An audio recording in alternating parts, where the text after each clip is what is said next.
So take the challenge, become the most effective leader possible. And while you should absolutely take extreme ownership of everything in your world, you must absolutely strive to be extremely balanced in everything you do. With your subordinates, your superiors, your peers, your decisions, your emotions, and your life. In leadership, you will find challenges, you will find rewards, you will find struggles, and you will find fulfillment. But as a leader, if you can think and act with balance, you will achieve the goal of every leader and every team, victory. And that is an excerpt from The Dichotomy of Leadership by Jocko Willink and Leif Babin. A really awesome book by some awesome leaders. And I am here with an amazing leader, Arianna Downing. She is the president of my networking group. She has started her own insurance agency this year. She's on fire. So, Arianna, thanks for being here with us. Thank you. So, before we get into, your business, what's going on right now, I'd love to hear about your beginnings, like where you started, grew up, etc. Yeah, so I was born and raised here in Irmo, South Carolina. Never left. Wanted to leave, but ultimately decided to stay here for family. Cool. Love my family. Everyone loves their family, but for me, that is just something that's a pull. I'll never leave from them. Being local here also has that foothold where I know a lot of people, my church, like the gym, things like that. So, when you grow up around here and you have those relationships, you just don't want to leave them. So I went to school at Dutch Fork High School. I also went to Irmo High School for cosmetology. Cool. Decided against college for many reasons. Yeah. But yeah, born and raised, never left. Okay, so graduated high school. What was the next move? For me, it was straight into cosmetology. Heck yeah. And I worked at Walmart for a month. Nice. And decided against it right off the bat. Nobody wanted to hire me at a professional salon. I had no experience, no portfolio.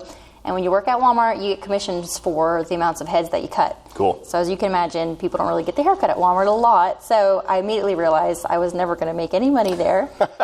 So that led me to work at Colonial Life. And at the time, I was still 17, so selling supplemental benefits to business owners also did not work out. They didn't take me seriously, unfortunately. So then that led me to Allstate. Yeah, because, cool. With Allstate, you are required to have auto insurance, home insurance. So I was like, well, let me work smarter, not harder, and actually sell something people have to have as opposed to something that's optional. Yeah. So then I worked at Allstate for 8 years.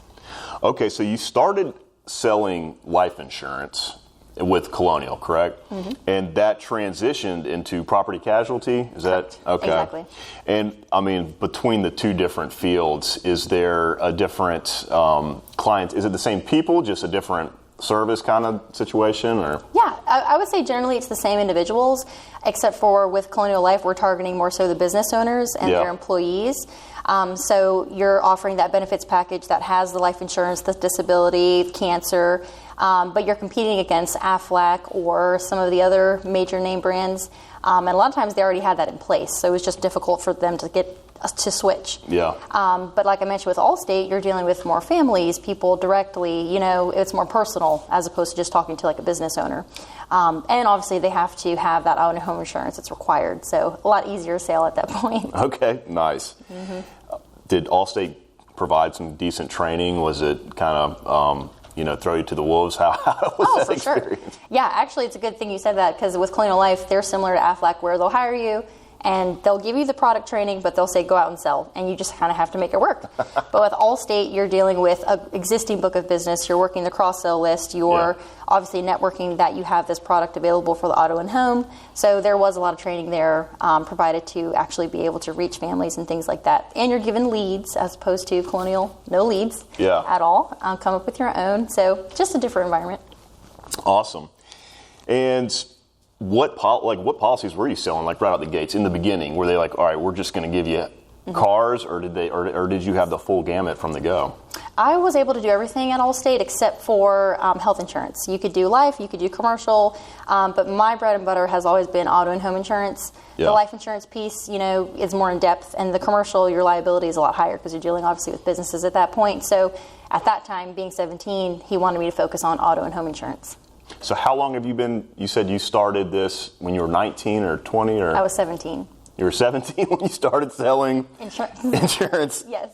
And so how long have you been selling insurance? At this point, as of May, it's been 11 years. 11 years. Mm. Wow. what changes have you seen in the market over 11 years? Well, I would say insurance is like roller coaster. There's the highs and lows. Yeah. But with any business, COVID really had an impact. Yeah. And initially it was a positive impact because people were at home. They weren't driving often. They were, less claims, less accidents were happening. Oh. So we actually saw a lot of decreases in rates. Some companies even gave back money premiums to the clients.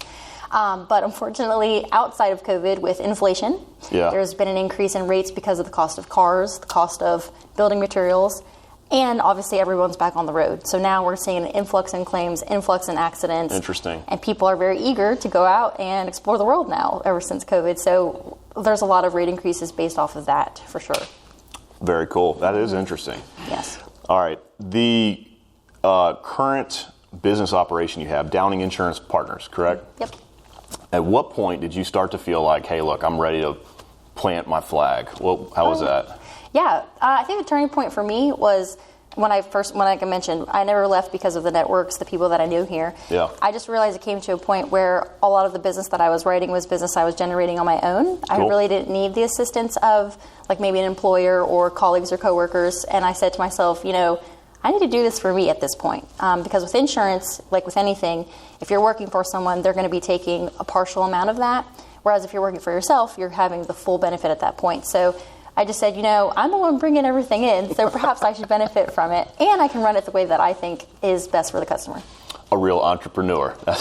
So, what's interesting? When you send me a referral, since we're in the referral network, the person you send me always speaks so highly of you, and there seems to be like a personal relationship. I feel like customer service is something that you have really, you dialed in on, and that's something that kind of gets lost these days. Can you tell us a little bit about how that kind of fits into your philosophy? Oh, for sure. I think, again, and one of the reasons I was wanting to own my own is because at that point I can determine how I'm going to handle a customer, which is more personalized. There's a lot of agents out there that they don't want to get involved when there's a claim because they don't want to say the wrong thing. Yeah. Or they just may get super busy to the point that they have, hundreds of customers, and they're kind of want to take a step back and employ someone to work with their people. And I think you lose the personal connection at that point. Not to say that's not necessary, because obviously once you get super busy, you want to make sure everyone's getting touched. But now that I own my own, I can remember everyone's name. I can remember their kids, their dogs, where they went to college. Cool. Just make that personal connection and tell them anything you need at all. I want to be your first point of contact. Yeah. Don't call Progressive or Travelers first. Call me, because I'll best be able to assist you at that point. So I think in doing that, it's because nowadays people are getting lost in social media or just calling these 1-800 numbers, and it's just not, I don't know, apparently it's not a thing anymore. A lot of people tell me, my agent never calls me back. And I've never been able to wrap my head around that, because it's like, how are you going to retain your customers if you don't actually call them back? So there you go. Yeah, well, tell me a little bit about operations now with the new system. Do you have new carriers, or kind of how are you operating? Yeah, so being independent, we've got multiple companies that we work with. We used to have more, but part of, you talked about industry changes, a lot of companies have pulled outside of South Carolina. They've left. Oh. Because of wind and hail claims along the coast and things like that. We've just seen that a lot. I know as a roofer, you see wind and hail claims quite often. There's a lot of claims going on, yeah. So some of them, to mitigate losses, are pulling out of South Carolina.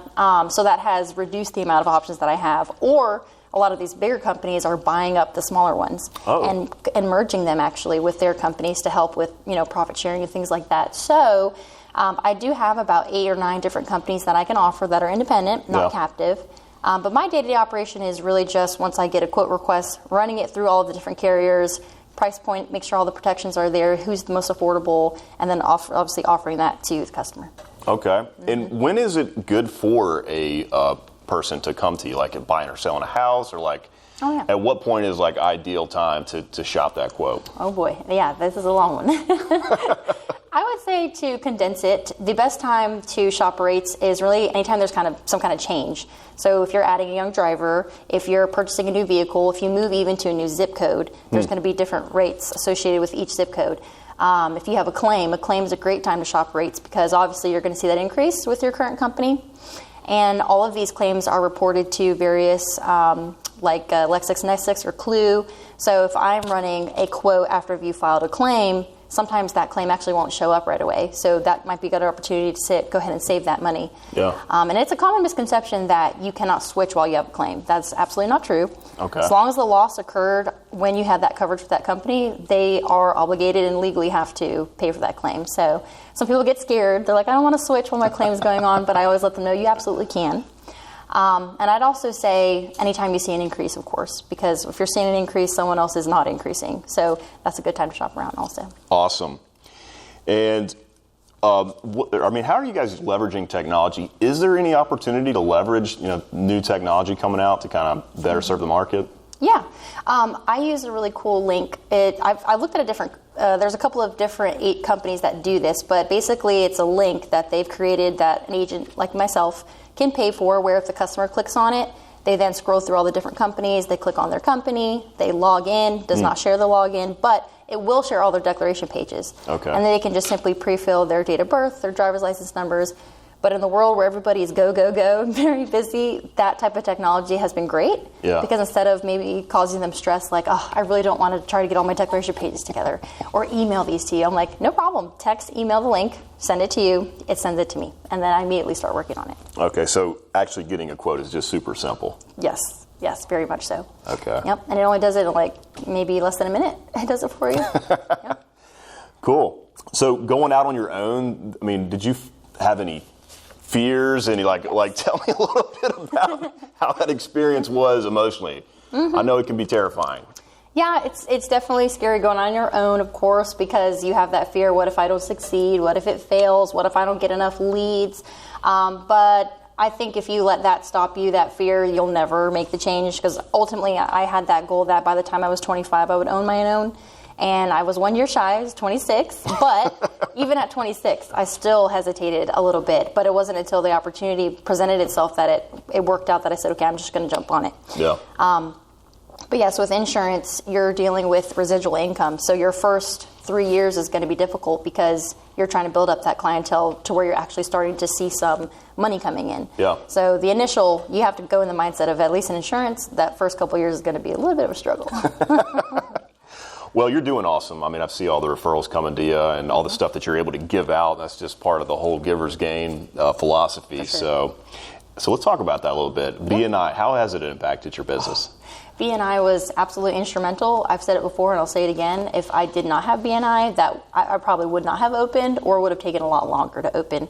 BNI gave me the confidence to go ahead and open because I have that network of people that ultimately are almost like family, where they want you to succeed. They have that same mindset of owning their own business. They know what it's like. They know what it takes. So even if it's not necessarily referral basis, just the knowledge that I get from each and every person has helped me to make smarter decisions in my own business too. So that support was definitely a huge factor in deciding to open on my own. Awesome. That's great to hear. And now you're the president of the chapter. Yeah. So there you go. How is that going? I'll tell everybody, it's going awesome. Now tell us, why is it going so awesome? Well, I think it stems from just the fact that I really love people. I care about people. I really want them to succeed. And when you're put as the president of the chapter and you kind of get a more in-depth look of where everyone's at, and you have the ability to make changes or implement ideas to make the meeting run smoother, you really can take charge at that point and help the people in your chapter. So I like being the president just because, once again, I had a lot of ideas previously that I wanted to try, but I couldn't because you're not the president. But once I became the president, I could do that, and all we've seen is growth ever since that point. And just, again, being with my family every Friday is the best thing ever. There really is an awesome team in there. The whole leadership team, and I think all of the goals that you guys set out to achieve have all been achieved. That's and there's correct. still 4 months left or something. So just crushing it in there. What about getting in front of the whole team? I guess you never had any fear of public speaking. That was probably your favorite thing to do. Well, I won't say that's true. I've definitely always been more of an outgoing person. When I was in school, it didn't matter who I sat next to. I always got in trouble for talking too much, and I got moved. So I've never had a problem talking with people, but definitely, I think being young, trying to command a room was a little nerve-wracking because I thought, what if they don't take me seriously? I'm still only 26 at this point. But again, with everybody there having the same mindset and knowing how nervous they would be if they were up there too, it eventually goes away. And I actually am very grateful for the fact that becoming the president has just ultimately changed me to where now I'm not afraid to do anything in front of people. you can't be afraid because you gotta take charge of the room. So there you go. That's awesome. Yeah, I mean, you're doing a great job up there. Where can people find you? If they want to quote, where do they go? Yeah, they can go to my Google page, Downing Insurance Partners, Columbia SC, and they can click call there. I also have Downing Insurance Partners, my business page on Facebook. A lot of people send me messages there. Obviously my phone number is on the Google page too. But if somebody is obviously in BNI, they can search Arianna Downing in the app. Yeah. If they're in BNI. But honestly, I think I'm getting to the point where the name is getting out there because a lot of my referrals now are just word of mouth that people, oh, this person referred me to you. So I don't know, maybe ask around. Someone might know me. There you go. Heck yeah. Well, thanks for hanging out. Awesome story. Proud to be a member of the chapter. And yeah, you guys are doing fantastic. Thank you. Appreciate it. Thanks for having me.